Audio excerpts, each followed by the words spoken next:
Comment arriver à relever un défi? Premièrement, il faut savoir que c'est normal d'avoir un défi. Lorsque tu as un problème, ce n'est pas que tu es maudit. Les rois ont des problèmes, les présidents ont des problèmes, les ministres ont des problèmes. Tout le monde a un problème. Tu n'es pas le seul à avoir un défi, tout le monde. Et la vie est faite de défis. Le jour qu'il n'y a plus de défis, la vie cesse d'être la vie. Tu nais, tu as un défi, tu dois téter. Après, tu dois grandir, marcher. Et puis, tu dois parler. Et puis, un défi, tu dois aller à l'école maternelle. Après, primaire. Après, secondaire. Et puis, humanité. Et puis, il faut que tu aies ton graduat. Et puis, ta licence. Et puis, spécialisation. Et puis, tu dois trouver un travail. Et puis, tu dois te marier. Et si tu te maries, il faut que tu aies des enfants. Et puis, il faut que ces enfants aussi se marient. Et puis, que ces enfants aussi aient des enfants. Et puis. Avoir des problèmes, c'est normal. Si tu ne veux pas avoir des problèmes, fais deux choses. Meurs ou n'existe pas. Tu n'auras aucun problème. Mais si tu veux vivre, tu auras des défis. Même se réveiller est un défi, vrai ou faux? Prendre même une douche, c'est un défi, n'est-ce pas? Prendre sa voiture, rouler, c'est un défi. Il y a tout le temps des défis, des petits et des grands défis. Mais sachez que tout le monde a des problèmes. En soi, dans la dimension du problème, nous sommes égaux. Mais souvent, c'est le comportement, l'attitude face au problème qui est différent. Tous ont eu un Goliath devant eux. Ils ont décidé de fuir, de se plaindre. Mais David est venu face à ce même Goliath. Il a vu autrement. Au lieu de voir un problème, il a vu une opportunité pour être récompensé. La différence entre les hommes, ce n'est pas le fait d'avoir des problèmes ou pas, mais comment tu te comportes face aux problèmes. Certains deviennent des défaitistes, se plaignent et murmurent et reculent. Mais d'autres affrontent et change le problème en opportunité. Ton problème n'est pas un problème, ton problème est une opportunité. Je répète, ton problème n'est pas un problème, ton problème est une opportunité. Goliath n'est pas un géant, Goliath est une porte pour la royauté. Et arrête de voir le problème comme étant un problème, vois au-delà du problème une solution que Dieu veut te donner. Ainsi, lorsque tu sais que avoir un problème n'est pas une malédiction, avoir un problème n'est pas un problème, tu vas t'asseoir, tu vas prier, tu vas réfléchir et tu vas dire comment ferais-je pour relever ce défi, et Dieu va te donner une solution. L'homme qui pleure tout le temps face à ses problèmes a des yeux tout le temps en larmes, de sorte qu'il ne peut voir la solution de Dieu, parce que tout le temps pleurer t'empêche de voir. L'homme qui pleure tout le temps quand il a des problèmes, l'homme qui se plaint tout le temps quand il a des défis, devient aveugle. Il est aveuglé par ses larmes, de sorte qu'il ne peut voir la solution de Dieu. Lorsque tu vois Goliath et tu pleures, tu ne vas pas voir qu'il peut mourir avec une pierre. Arrête de dire que tu es maudit. Arrête de croire que tu es le seul à avoir des problèmes. Tout le monde a des problèmes. Tu n'aimes pas apprendre, mais tu dis que tu as une grande destinée. Même un couteau, avant de l'utiliser, il faut l'aiguiser. Dieu veut t'aiguiser pour que tu coupes des viandes extraordinaires, mais tu ne veux pas. Tu veux que Dieu t'utilise en étant brut. Alors qu'aujourd'hui le monde cherche des hommes excellents. Apprenez, apprenez et apprenez. Et un livre toujours en main. Aie toujours un livre que tu lis. Aie toujours un livre que tu lis. Et si tu... Cultive-toi, cultive-toi, cultive-toi, cultive-toi, cultive-toi, cultive ton esprit, ton âme. Cultive-toi, apprends, apprends, apprends, apprends, apprends. Et le jour que tu vomiras des choses. Car celui qui a mangé les patates douces, vomit les patates douces. Celui qui a mangé les makemba, vomit les makemba. Et quand tu as, alléluia, quand tu as mangé la mathématique, tu vomis la mathématique. Accepte d'être formé. Accepte d'être taillé. Accepte d'être formé. Quelle formation tu as? Quelle formation? Si même tu n'as pas de licence, mais tu étais formé par qui? Dans quel domaine? Même en mécanique, on apprend auprès d'un grand mécanicien. Tu as appris chez qui? Et tu es en train d'apprendre chez qui? Qui est en train de te préparer à vivre ta destinée?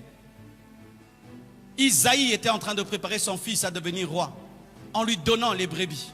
Donner les brebis à David, c'était l'apprendre à gérer. Le leadership, Dirigez, dirigez. Allez à gauche, stop là-bas. Il y a un loup, il combat. Il y a un lion, il combat. Un ours, il combat. C'était la formation pour être un roi. C'était ça, la formation de David pour être roi. Quelle est ta formation? Surtout vous qui avez arrêté les études alors que vos parents ont les moyens. Surtout vous. Certains, après le diplôme, ils s'est donné une année sabbatique. Tu es en retard dans la vie. Tu apprends quoi? Quel est le livre que tu as à côté de ton lit? As-tu un livre de chevet? Tous ces livres qu'il y a aujourd'hui, même sur Internet, il y a des livres gratuits. As-tu un livre que tu lis? Parce que frère, celui qui a de la culture et de la connaissance dans le même domaine que toi te battra. Il te battra dans le même domaine que toi, il te battra. Parce que lui, en plus de ton domaine, il a une maîtrise que tu n'as pas. Pourquoi tu ne peux pas te travailler de sorte à être au-delà même de ce qu'on demande? On demande 7, toi tu as 9. On demande 2, toi tu as 7. On demande telle compétence, tu en as 50. Pourquoi tu ne travailles pas à ça? Pourquoi tu ne travailles pas à ça? Voici ce qu'il faut faire dans le domaine de la formation. Si tu n'as pas l'argent pour étudier, frère, suis même des vidéos qui te rendent intelligent. Écoute des gens qui sont intelligents. Ça te donne une culture générale. Écoute quelqu'un qui est intelligent, pose beaucoup de questions. Il y a des gens qui sont tellement cultivés, tu croiras qu'il a des doctorats. Il n'en a pas. Il est tellement cultivé, il est tellement humble qu'il apprend tout le temps. Tout le temps, il apprend. Il faut se réveiller très tôt matin pour vaincre Goliath. Quelqu'un qui a dormi 12 heures tous les jours, qui a vécu 80 ans, n'a pas vécu 80 ans. Tu as vécu 40 ans et tu as dormi 40 ans. La moitié de ton temps, c'était sur ton lit. Vraiment, brûle ces lits-là. C'est ça ton démon. À quelle heure tu te réveilles? Un jour, on pose une question à Kobe Bryant. Quel est le secret? Il dit, si l'entraînement commence à 6 heures, moi je commence à m'entraîner à 4 heures. Et j'ai 2 heures d'avance par rapport aux autres. Et lorsque les autres viendront, ils vont être en retard. Ce qui fait que après des années, j'aurai des années d'avance. Et comme ils seront toujours en retard, je serai le meilleur basketteur. Le temps. Lorsque tu te réveilles à 12 heures et qu'un autre s'est réveillé à 4 heures, mon frère, il a 8 heures d'avance par rapport à toi. 8 heures. 8 heures. Et tu sais, en 8 heures, quelqu'un peut écrire un livre. Tu sais, en 8 heures, quelqu'un peut faire 8 affaires. Pendant que tu dors, il y a des gens qui ont déjà pris leur café. Ils se sont déjà habillés. Ils sont déjà sortis. Ils ont commencé déjà à travailler. Ils ont déjà commencé à faire entrer de l'argent. Et ils ont commencé un autre business, un autre, pendant que toi tu dors. Et pendant que tu te laves et tu es en train de déjeuner, lui, il est en train maintenant de clôturer sa journée. Il finit sa journée plus reposé que toi qui t'es réveillé à 12 heures. Pourquoi? Se réveiller tôt fait partie du succès. C'est que l'homme qui est capable de se réveiller tôt a la capacité de se priver d'une chose qu'il aime. Parmi les plaisirs que nous avons sur cette terre, manger, tout le reste, il y a aussi dormir. C'est pourquoi la plupart d'entre nous, lorsque nous dormons, nous ressemblons à des bébés. Parce qu'il y a un bonheur d'en dormir, n'est-ce pas?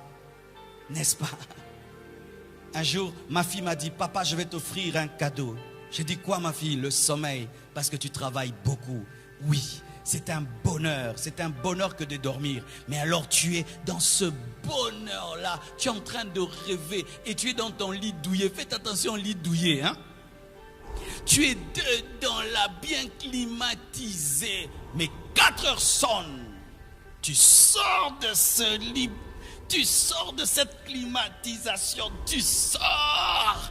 Tu es un homme. Tu as de la volonté. Tu as de la discipline. Quand tu vois un homme qui est toujours ponctuel et toujours très tôt, ce n'est pas seulement la ponctualité, il est discipliné dans plusieurs choses. Et même en matière de nourriture, parce qu'être à temps aussi t'emmène à manger peu. Quelle est ta capacité devant le sommeil? Quelle est ta capacité devant ton lit? As-tu la capacité de sortir de ton lit quand tu veux? Ou c'est ton lit qui te dit tu te réveilles après 2 heures? Tu ne seras jamais grand si ton lit te domine.